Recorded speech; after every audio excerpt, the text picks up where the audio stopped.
Welcome to Manage This, the podcast by project managers for project managers. Every other week, we meet to address the issues that matter to you as a professional project manager. We have something for everyone. Whether you've been in the field 30 years or 30 days, this is where the rubber meets the road. This is our way of helping you be more productive, more creative in the world of project management. I'm your host, Nick Walker, and with me are two of the most creative and productive guys I know, Crowe and Bill Yates. And Andy, we have in the studio today not only an expert with some pretty impressive credentials, but also a member of our team. Yeah, he's an expert, and he's one of our favorite people here. Bob Mahler's joining us, and I can't wait. Well, let's meet him. Bob Mahler has more than 20 years of project management experience, beginning as a Green Beret in the Army, serving in Egypt, Kenya, Qatar, Saudi Arabia, and Kuwait. Later, he managed projects in the telecommunications field with Nextel, Nextel Partners, and Sprint Nextel. He worked on disaster recovery projects during Hurricanes Katrina, Rita, and Wilma, in response to California's wildfires and the Virginia Tech shootings, as well as other federal law enforcement projects and with the Department of Homeland Security. He is the Director of Business Development and an instructor with VelociTeach, preparing project managers for the PMP exam. Bob, it's a privilege to have you here with us on Manage This. And it's a privilege to be here. Thank you for that rousing and somewhat fanciful introduction. Well, first of all, we want to thank you for your service to our country and the armed forces. And I'm curious to know how your experience as a Green Beret kind of prepared you for your other roles to come later. That's an interesting question. First of all, you're very welcome. I served because it's amazing what you can do when you're a young 20-year-old and you have no idea that you shouldn't be doing it. One of the things about being in Special Forces for me was that while in the regular Army, you're very task-focused, and then when you wander off to be more than you have already been, as you do in Special Forces, you become very people-focused, relationship-focused. And so that was an easy transition while performing small projects there into the civilian space. And sometimes people focused into very difficult situations that you've been involved in. I mean, recovery from hurricanes and from wildfires, that must be a little bit difficult. Well, the one difficult commonality I find in all of my projects are people. Without people, all of my projects would probably run very smoothly. Right. This would be a good gig if it weren't for the stakeholders, right? Absolutely correct.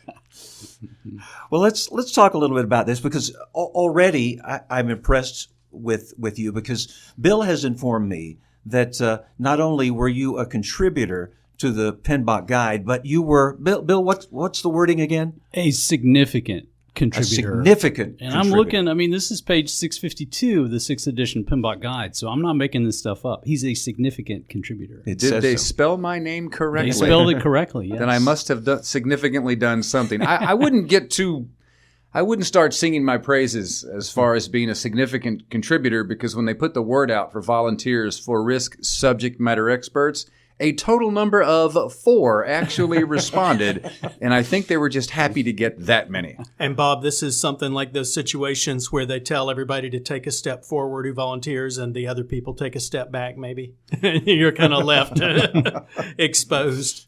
And maybe only 4 were brave enough. So consider yourself among the brave. I think only 4 were intelligent enough and qualified enough to be Sure. significant. Let's run with that. Okay, let's. Well, let's go ahead and run with that a little bit because risk management, I mean, that was your basic contribution to that, right?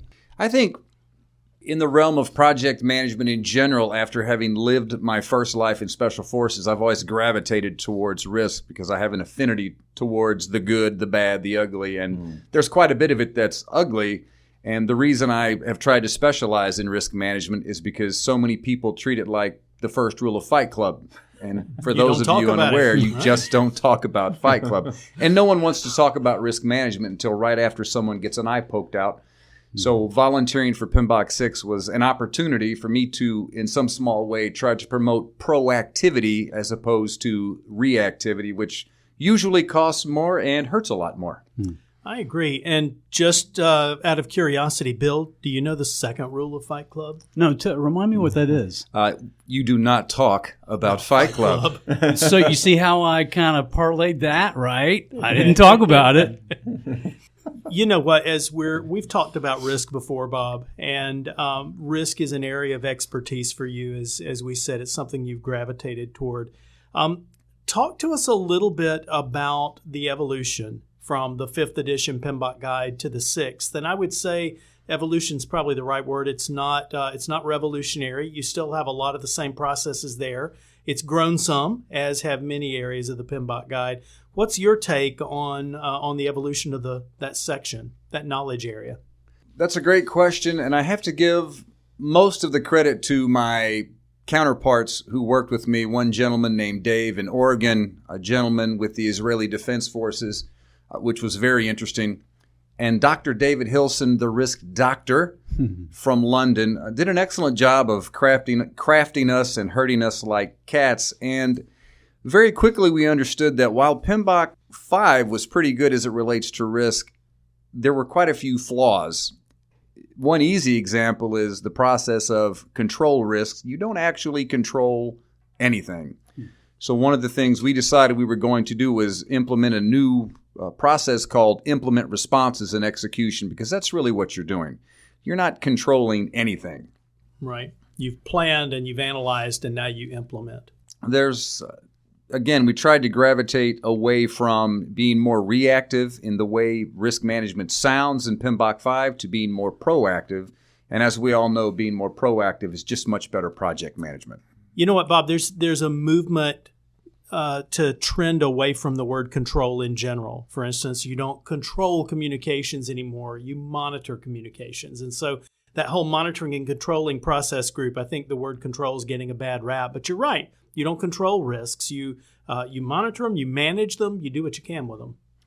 No matter what you call it, you're always looking for the variance. I'm always looking for the what has happened and the why it has happened before I can begin to figure out how to do anything about it. And as a practitioner, I do like the standardization and the naming conventions in PMBOK 6, but ultimately in the real world, I just want to be as proactive as possible. I like that. You know what, Bob? Years ago, I was in a motorcycle accident. It was a big, heavy cruiser, and it was an interesting cascade of risks, or an intersection. Some people call it a risk ladder, because a lot of times it's not one risk that hits you. It's an intersection of several. And I had just refueled. I was back on the road, and I was trying to reset my odometer to keep track of my fuel. I was having problems with it, and traffic had stopped in front of me, and I wasn't paying attention. I was momentarily distracted, but another thing had come into play, is that my front tire pressure was low, and I did not know that. And so when I applied the brakes particularly hard, the bike locked up. I went into what's known as a low side fall. The bike skidded in front of me, and I went up under a vehicle.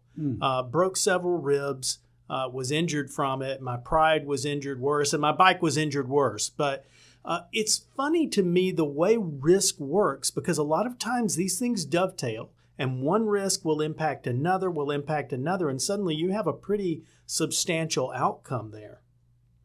First of all, I'm glad you're okay. I didn't know about the accident that happened before my time, but I think what you're describing to me is not being aware of the risks around you, and by missing a foreseeable risk, it cascaded. One of the things I'm fond of saying is if you don't control risk, it will certainly take control of your project, and it will absolutely cascade. You know, the funny thing, though, I had all of these things. I believed in a particular way of doing it, or at least I said I did. Now I really believe in a particular way of doing those things. But I had a process that I did not follow. And it's funny because it only takes one time to get your attention. But you think I look bad today, you ought to see the pavement. Isn't a belief sometimes called an assumption? Something you hold to be true or false in the absence of proof, which is an automatic risk. There you go. That's true. So does risk management include then a list of things to be constantly looking for? Are you're looking for trouble? I think risk methodology on any project is probably one of the hardest things I've gotten stakeholders to agree to, because first it starts with the methodology. how do you get 15 or 20 people to agree on definitions? What is a low, medium, or high risk? Low, medium, or high probability? What is a risk? What is an issue? What is a fact? And then after you come up with a solid methodology, trying to convince all of them not to introduce their own biases into that methodology so you can remain objective all the way through the project, which is, I got to say it, darn near impossible. Different stakeholders have different risk tolerances, thresholds, experiences, ideas, and it's very difficult to run any project and not have those biases creep in. I believe they're called cognitive biases, and sometimes I just call them deliberate biases. I have a friend at an organization that today got let go. He was a high-ranking official in an organization. He saw that risk coming. I have another very good friend who got promoted as a result. And so it's interesting because those two would have viewed that risk impact very differently. One would have viewed it very negatively and fearfully, and another would have viewed it as a potential good outcome. That is an interesting connection. One person is downsized and another person is promoted. And so I guess the point is, when you said it's difficult to get people to agree on the way they look at risk, there's a reason. You know, people have different agendas that are impacted differently. Right. People they have different interests. They've got different skin in the game. You know, if a risk takes place, if one risk occurs, then, hey, great, now we get to use this other technology that I wanted to use all the time, but I couldn't get anybody to prove it. You know, now I've got approval suddenly because there's the urgency of this risk. So yeah, I get that, Bob, that it adds to the complexity of trying to manage risk and keep people in alignment with your risk plans, because they may come to it with different motivations. One of the techniques I've used to try and convince people to at least get on the same page and agree with the methodology is to quantify as much as possible. I might say, hey boss, there's a medium risk that might occur next week, and that tells him nothing. But as soon as I say, hey boss, there's a medium risk with a potential impact of $50,000, I will absolutely get his or her attention. You're at least going to get an email back, aren't you? People notice numbers right away. That's so true. One thing I want to ask you, since we do have a significant contributor in the room with us, the 6th edition PMBOK guide has more emphasis on overall project risk. And it talks about kind of this idea of, okay, portfolio and program management and managers sit above the project and the project manager. So you really need to, as the PM, as the project manager, is assessing the overall project risk and individual risk events that impact just my project, for instance. At some point, I have to have the awareness to escalate that to a program manager or somebody above me. And just practically speaking, what advice do you have, or is there any guidance that you saw coming out from those conversations about when is it appropriate to escalate? How do you define those thresholds?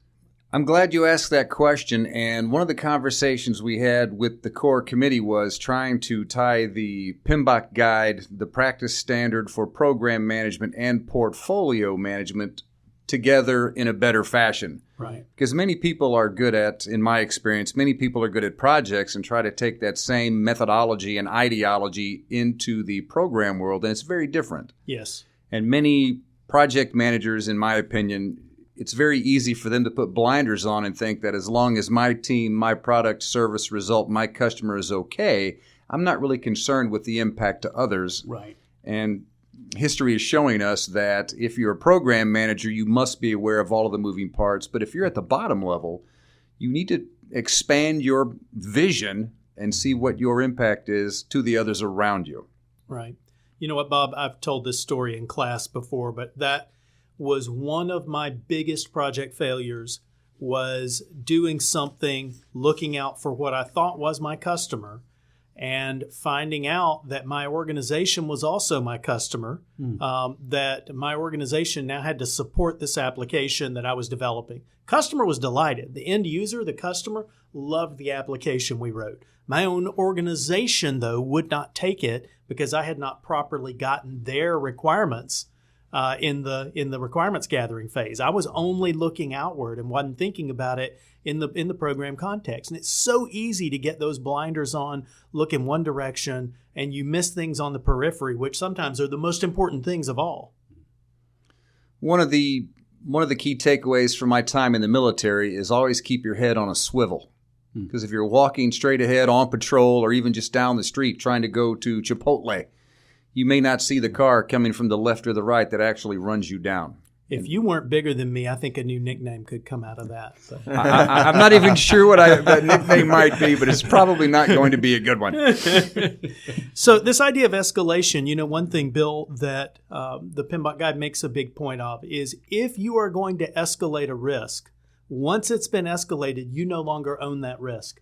It's an interesting perspective, and I like it. So you're not just raising awareness. You're actually escalating and passing the risk on to somebody else in the organization. Yeah, I like that too. I like the idea of I can just envision someone holding a package, and they've got ownership of that package until somebody else takes it out of their hands. Right. So there seems to be clarity in there, and I'm with you. I like this idea of until somebody else owns this risk, I've got it. But then once I do have I have a program manager who says, oh, wait a minute, I have other projects that are going to be impacted by this. We're going to take it over. Then there is that clear transition. Yeah, I like that. I love the idea of passing that risk off to someone else because one of the problems in my career has been senior stakeholders believing that project managers own all of the risks. Right. And it's actually not true. The project manager, in lay terms, owns the responsibility for making sure the methodology is being followed, making sure we are doing what we are supposed to do per the plan while keeping awareness and understanding my limits of authority. As soon as I hit my limit of authority, my responsibility is to pass it to someone with a greater level of responsibility while I communicate and coordinate. So I'm glad that PMI finally said, you know what? Let's bring a little bit of reality to this. Right. Bob, I got a question for you. I am neck deep in the 6th edition PMBOK Guide these days, and one of the things that's carried over, it's enhanced some, but the concept was still in the 5th edition, is this idea of qualitative and quantitative analysis that we do to analyze the different risks coming through. Of course, qualitative looks at the qualities of the risk, and then quantitative attempts to put hard numbers, which you referred to earlier. Say this is a $50,000 risk, et cetera. How do you know? So you don't have to do quantitative for necessarily every risk. Some of those qualitative is enough. How do you know? Do you have any kind of rule of thumb or heuristic that you use to decide when it's important to do quantitative? I don't have a rule of thumb for that. And when I teach, I give a great example to try and explain the differences between qualitative and quantitative. When I'm walking through the store with my wife, I like to pick up various items, say, for example, olive oil. There are 15 kinds of olive oil. The stuff I will buy costs about $3.50. The stuff she buys costs about $8.50. And when I look at those individual items as I work my way through the store, I'm assessing the quality of the product and the cost. I'm really looking at the quality and what I can get for the price.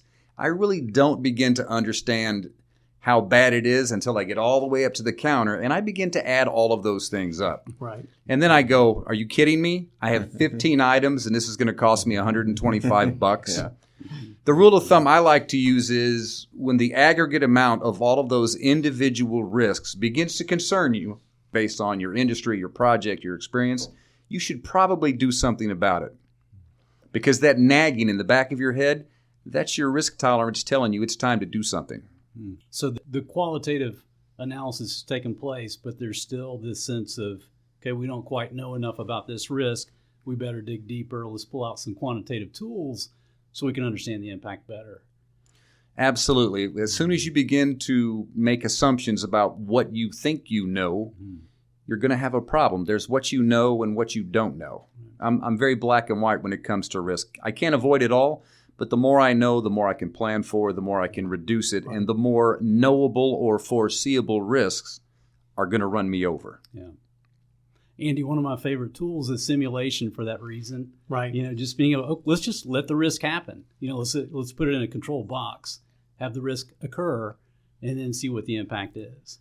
Yeah, and you know what? There's a lot of cool tools out there to help you do Monte Carlo analysis, things like that. But simulate, throw a bunch of scenarios, see what happens when it happens. How much does it impact? How does that feel? What does it look like? I can tell you, I wish I had simulated the motorcycle going down rather than actually experiencing it, though. I actually, while working for a hazmat team with Sprint Nextel, simulated a fire suppression system going off in a cellular switching environment because the switch engineers told me they would be okay without powered air purifying respirators or self-contained breathing apparatuses while they were 200 feet from the door. I asked them, what are you going to do if you're in here and the fire suppression system goes off and sucks all the oxygen out of this place? And the gentleman told me quite calmly, we'll just hold our breaths and we will walk the 200 feet to the door. And I said, really?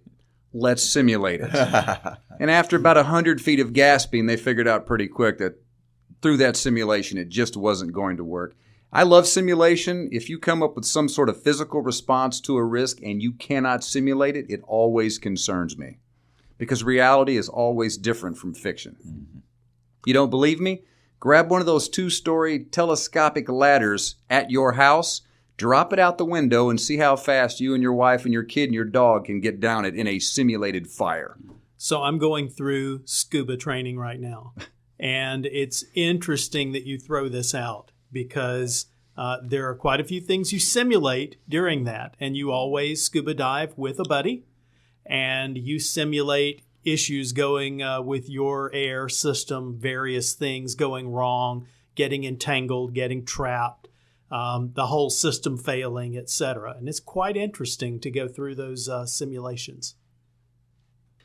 So you said scuba. I said SCBA, self-contained breathing apparatus. Basically the same idea, only we're not underwater, which would be awful.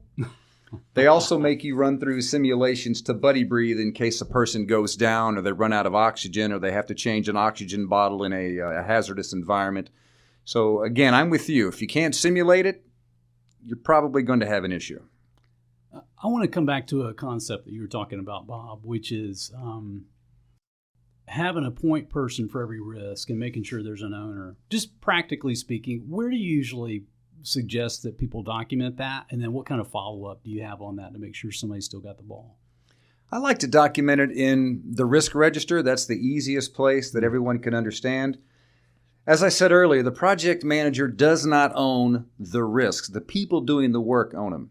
And in one easy example, if I'm a construction project manager sitting in that very cool air-conditioned trailer and the bucket loader starts having a problem, then the bucket loader operator is the risk action owner. The yard foreman is the risk owner. He ensures that he actually does it. And after the risk has been dealt with or not, one of them reports to me, and then I document and I report up as well. In any event, no matter who's assigned to do what, make sure they agree to it because no one likes to be voluntold to do anything. Right. Yeah. You mentioned that there were flaws in the 5th edition of the PMBOK Guide. And are we to assume now that all those flaws have been corrected, that everything is totally comprehensive? Opportunities. There were opportunities. Opportunities in the for 5th edition improvement that were addressed in the 6th edition. Oh, okay. So by the significant contributors. Yes. So being the significant contributor that you were, did you address all of those? Are we out of opportunities? I think there's always an opportunity for improvement as the methodology changes and the project environment evolves throughout the global project space. There were some open-ended concepts in PMBOK 5 that I think we've done a pretty good job of addressing. Well, before we go, we want to just make sure that you get a chance to maybe recommend some resources. There's probably people listening and saying, I need more. This is my downfall, risk management. What kind of resources would you recommend that could take people further down that road? So the average practitioner can learn quite a bit from PMBOK 6 for general concepts, but I always recommend that they purchase or download the practice standard for risk management. Yep. It has the very detailed definitions and concepts specific to risk management. Those two you should always have. If for nothing else, you'll look like you're doing your job. And if you're a member of PMI, you can download the soft copy for free. You can absolutely download it for free. But if you have a hard copy, when your boss walks by, you'll look like you know what's going on. If you have a subscription to Netflix, the movie Risky Business with Tom Cruise is always a possibility as well. Bob, thanks so much for being with us here on Manage This today. We appreciate your expertise. But before you go, we've got a present for you. You may already have one of these great Manage This coffee mugs, but if not, that one's yours. If so, just add it to your collection.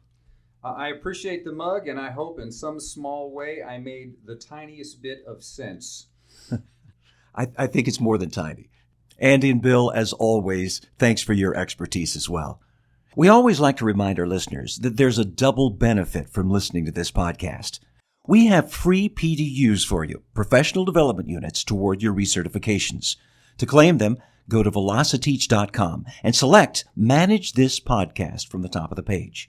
Click the button that says Claim PDUs and just click through the steps. That's it for us here on Manage This. We hope you'll tune back in on January 16th for our next podcast. In the meantime, you can visit us at velociteach.com/manage this to subscribe to this podcast, to see a transcript of the show, or to contact us. And tweet us at manage_this if you have any questions about our podcasts or about project management certifications. We are here for you. That's all for this episode. Thanks for joining us. Until next time, keep calm and manage this.